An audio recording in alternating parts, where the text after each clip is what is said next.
the run defense, what's been the keys to success for you guys in the first few games stopping the run? Definitely just gap integrity, having 11 guys on the same page. And that's the biggest thing, honestly. You know where you're supposed to be, how you're supposed to play. That's what makes a good run defense. You guys get out of the back of the room. I don't know if you heard or not, but last week DJ Dale called you a genius. When do you consider yourself a genius? And two, just how much pride do you actually take in your ability to run the defense? Damn, I don't even know you called me a genius. That's what's up. Appreciate that, DJ. Shoot. I mean, it's just a film study that I do. I spend a lot of time, watching the opponent, trying to see those tendencies, seeing where the Y is located, how deep the running back is, little stuff like that. I try to help the guys out, trying to make our team the most successful team that it can be. Not only myself, but, I want to see everybody else win. I want to see everybody else be the best player that they can be. And just knowing the scheme, the playbook. As long as you play within the playbook, that makes you a good player. Kind of on that note, who are the other, I guess, geniuses on the defense in terms of analyzing and really understanding defense to that level? Shoot, the whole entire defense. I ain't gonna lie. You got to be a genius to play for Coach Saban. You got to.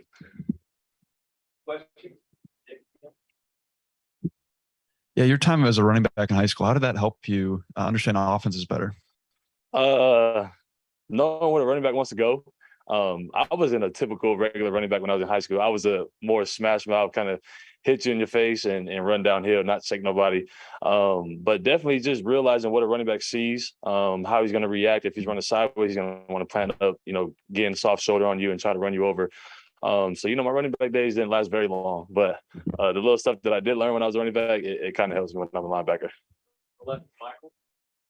Traveling on the road, going to road games, how does your mindset shift or whatever from being in a home game, that environment versus being in someone else's? Shoot, your back's against the wall. You got 100,000 people that don't like you, and that wants you to lose. And that's kind of the mindset you have to have is, Coach tells us all the time to empty the stadium. And that's kind of our goal, have that killer mentality to be able to go in there and get a win in a hostile environment.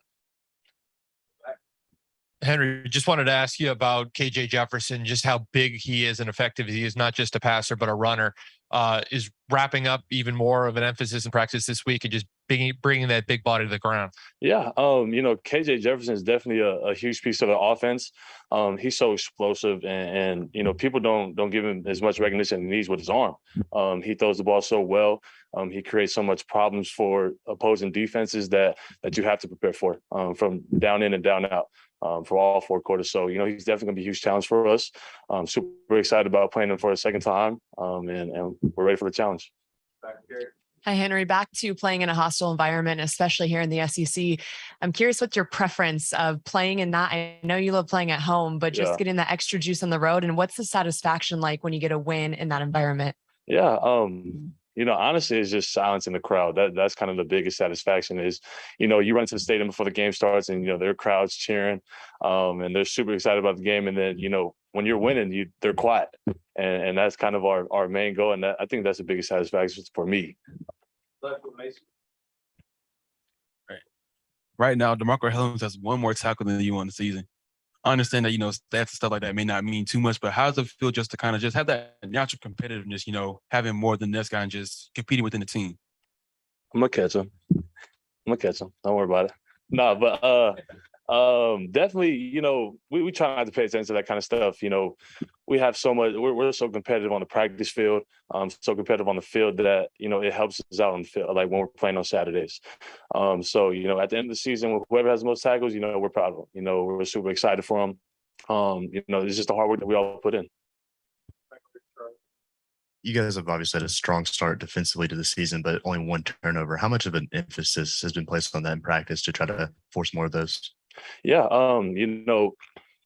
that's kind of one of the main things on defense that we're trying to work on is getting a rip at the ball every single day at practice, forcing picks. One big thing is our D-line does a great job of rushing the quarterback that he may not even have a chance to throw the ball, or he's throwing short routes, to slants and bubble screens and stuff like that.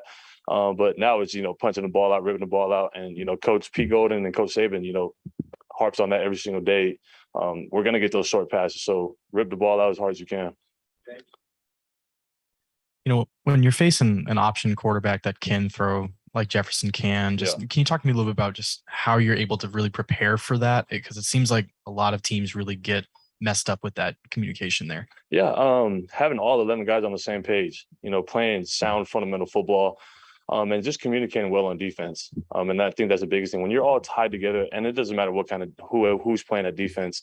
If 11 guys are on the same page, know who they have, where he's going, and where you're supposed to be, and how the job is supposed to be done, it's going to be a well played defense. So that's going to be a huge part of this week is having 11 guys on the same page, communicating well, who has a quarterback, who has a running back, and stuff like that.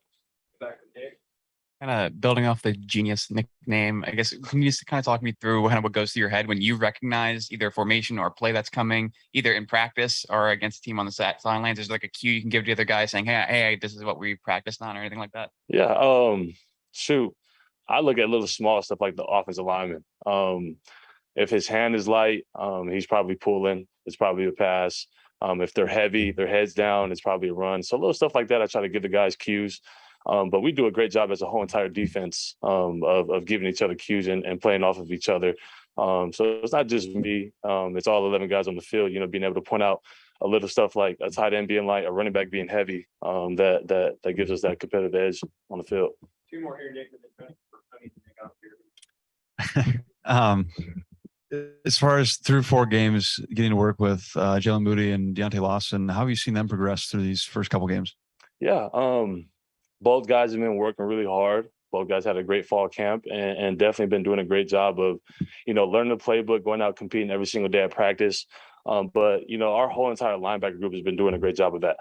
We have young guys in there. We have a lot of older guys in there that know the concepts, that go out and practice and work hard. I mean, that's one thing that we try to do as a linebacker corps. We're the leaders of the defense. So being able to have that identity, we try to carry that through our entire linebacker corps.